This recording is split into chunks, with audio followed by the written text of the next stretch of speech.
নমস্কার, আমি doctor Naren Pande, allergy centre কলকাতার পক্ষ থেকে। হ্যাঁ, প্রচুর মানুষ আছেন রাত রাত হলেই প্রচুর পরিমাণে কাশি হয়। সেই কাশির জন্য আর ঘুমানো যায় না। সেরকম পরিস্থিতিতে অনেক মানুষ কিন্তু রাত কাটান। না ঘুমিয়ে রাত কাটান, মাঝে আচমকা কাশি হতে, হতে উঠে বসে পড়লেন। আর বুকের মধ্যে একটা চাপ সৃষ্টি, এরকম পরিস্থিতি হয়। আজকে আমরা এটা নিয়ে আলোচনা করতে চলেছি। আপনারা যারা নতুন দর্শক আছেন, ওনাদের অনুরোধ করব লাইক, সাবস্ক্রাইব, কমেন্ট, শেয়ার করে যেতে। আর পুরনো দর্শক যারা লাইক, সাবস্ক্রাইব, কমেন্ট, শেয়ার করছেন, ওনাদের অনেক অনেক ধন্যবাদ। এখনো যদি সাবস্ক্রাইব না করে থাকেন, তাহলে একটা সাবস্ক্রাইব বোতাম প্রেস করে অল প্রেস করলে সমস্ত ভিডিও প্রথমে আপনি পাবেন। ভিডিওটা যদি পছন্দ হয় তাহলে একটা লাইক বাটন প্রেস করবেন। আমাদের এখানে পরিষেবাগুলো নেওয়ার জন্য 500 টাকা অগ্রিম দিতে হয়। সেটার জন্য আপনারা যোগাযোগ করতে পারেন 7278034776, যে স্ক্রিনে নাম্বার দেওয়া আছে তাতে। এবং আমরা কলকাতায় শিয়ালদা স্টেশনের পাশে হাঁটা পথ, মোলালি মাজারের পাশ দিয়ে যে বাঁদিক দিয়ে রাস্তা বেরোচ্ছে, সেই রাস্তায় প্রবেশ করে একটা বাড়ি ছেড়ে দ্বিতীয় বাড়িতে আমরা অবস্থিত। মূল আলোচনায় আসি। কাশি হওয়া প্রচুর মানুষের রাত গেলেই কাশি খুব বাড়ে। এর মূলত কারণ হয় এয়ারবোর্ন অ্যালার্জেন। এয়ারবোর্ন অ্যালার্জেন এবং ঘর বন্ধতে যে রাত হলে বিছানায় যে ঘুমোতে গিয়েই কাশিটা চালু হয়, আর মেন মুখ্য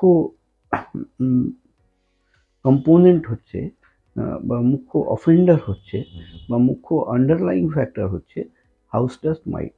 এই হাউস ডাস্ট মাইট ছোট ছোট পোকা হয়, যেগুলো আমরা শুধু চোখে দেখতে পারি না, মাইক্রোস্কোপে দেখলে দেখা যায় যে সেই জীবিত পোকা আছে। এরা আমাদের বিছনা, তোষক, বালিশ এই সমস্তর মধ্যে ভেতরে পড়ে থাকে। এরা কাপড় খায় এবং পায়খানা করে।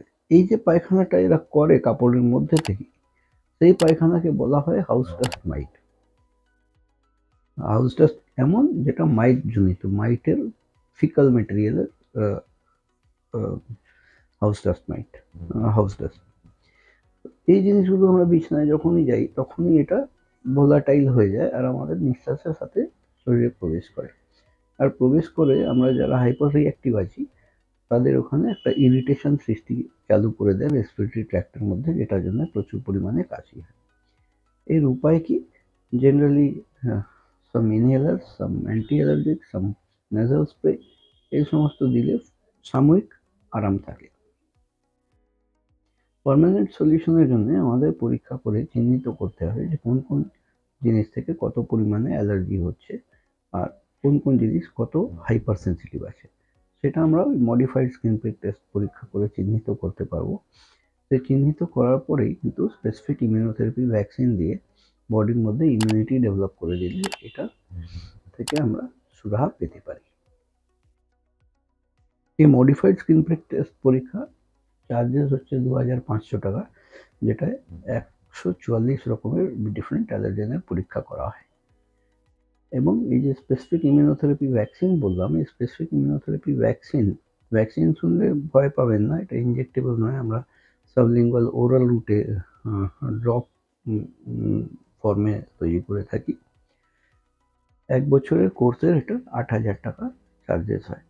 তো এইরকম পরিষেবা যদি নেওয়ার প্রয়োজন থাকে তাহলে স্ক্রিনের নিচে যে নাম্বার দেওয়া আছে 7278034776, এই নাম্বারে কল করে আপনারা অ্যাপয়েন্টমেন্ট নিয়ে এসে এই পরিষেবা নিতে পারেন। আমরা কলকাতায় শিয়ালদা স্টেশনের পাশে মৌলালী মাজার এবং ইন্টালি সিনেমা হলের মাঝখানের বাড়িতে অবস্থিত।